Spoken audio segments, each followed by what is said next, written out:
Imagine boarding a plane and arriving in London just 3 hours later. Not a futuristic fantasy, not a science fiction concept, but a real engineered possibility. That is the promise behind a new generation of aircraft designed to push beyond the limits that have defined aviation for decades.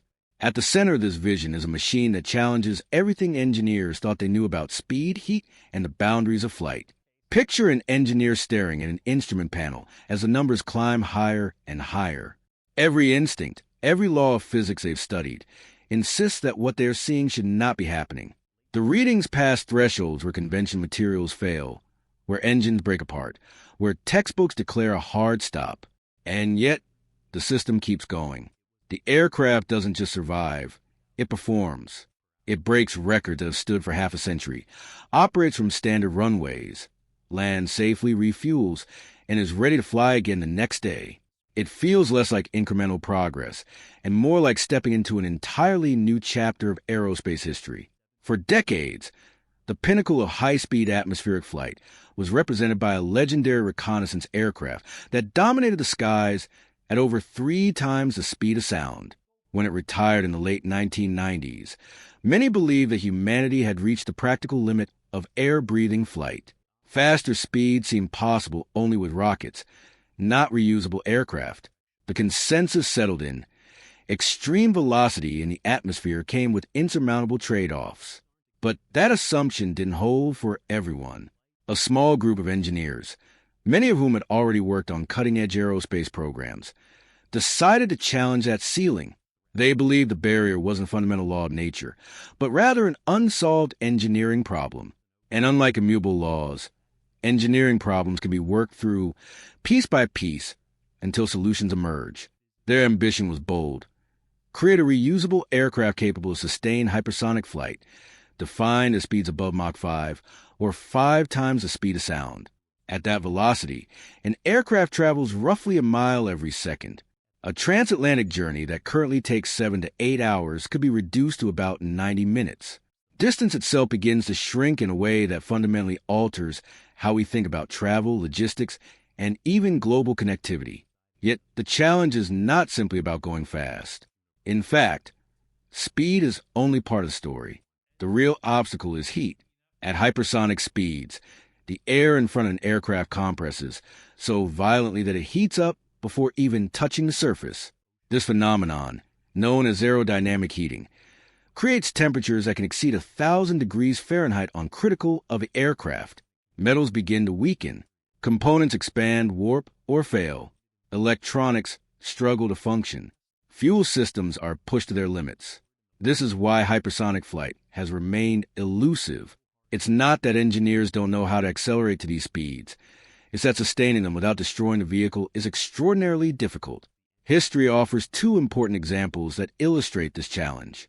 The first is a supersonic passenger jet that once connected continents at twice the speed of sound. It proved that people would pay for faster travel and demonstrated that commercial aviation could break the sound barrier. But it came with significant drawbacks: immense fuel consumption, limited passenger capacity, and restrictions due to sonic booms. Its economic model ultimately proved unsustainable. The second example is a high-speed reconnaissance aircraft designed for military use. It could fly faster and higher than almost anything else in the sky, surviving extreme conditions for extended periods. But it required specialized fuel, extensive support infrastructure, and constant maintenance. Even then, it never reached true hypersonic speeds in sustained flight. Together, these aircraft showed that speed was possible. But scaling it into something reusable, efficient, and practical remain out of reach. The next leap forward depends on something far less visible than the aircraft's sleek exterior, its engine.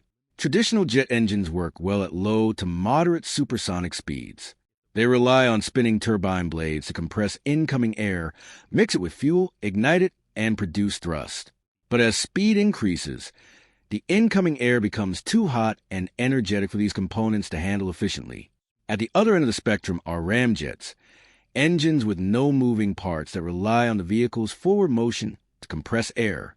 These engines excel at very high speeds but cannot function at low speeds.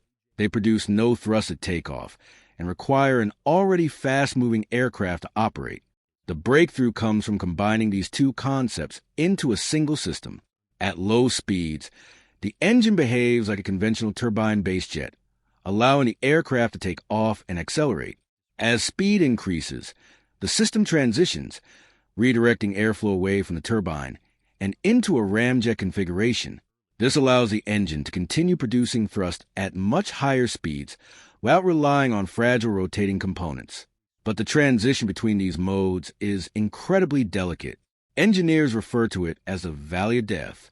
For a brief moment, neither system is fully in control. Airflow must remain stable, combustion must continue uninterrupted, and internal pressures must stay within safe limits. Any misstep can result in catastrophic failure. Achieving a smooth transition requires precise timing, advanced materials, and an extraordinary understanding of fluid dynamics. It's not just a technical challenge. It's a balancing act at the edge of what is physically possible. To further complicate matters, the air entering the engine at hypersonic speeds is already extremely hot. Feeding it directly into the turbine would destroy it. The solution is a precooler, a dense network of tiny channels that rapidly remove heat from the incoming air before it reaches the engine core. This system allows the engine to operate more efficiently and survive conditions that would otherwise be destructive.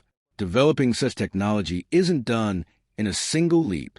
It requires a step-by-step approach, building and testing progressively more capable aircraft. The process begins with ground-based prototypes used to validate systems like hydraulics, fuel delivery, and control architecture. From there, engineers move to small-scale flight demonstrators designed to test aerodynamics and basic flight performance. Each successive version pushes further: higher speeds, more complex systems, and greater integration between components.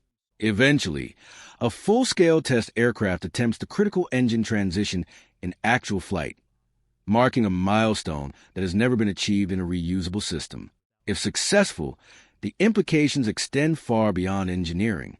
In the military domain, such aircraft could transform how missions are conducted. Instead of relying on single-use missiles or slow, vulnerable reconnaissance platforms, a reusable hypersonic vehicle could take off from a standard runway, reach its target in minutes, complete its mission, and return safely.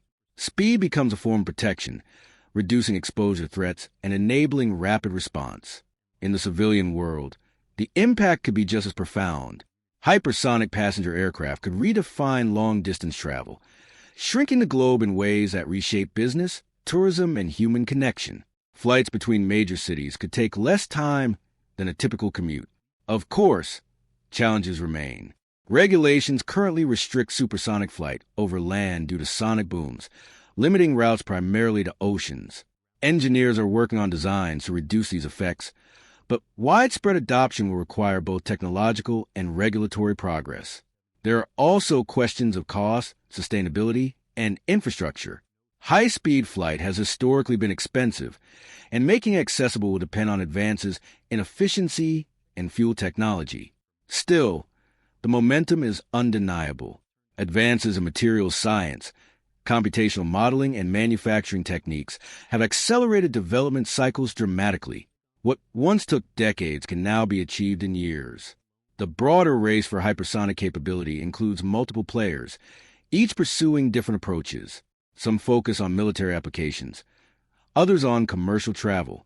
Some rely on rockets, while others aim for fully air-breathing systems.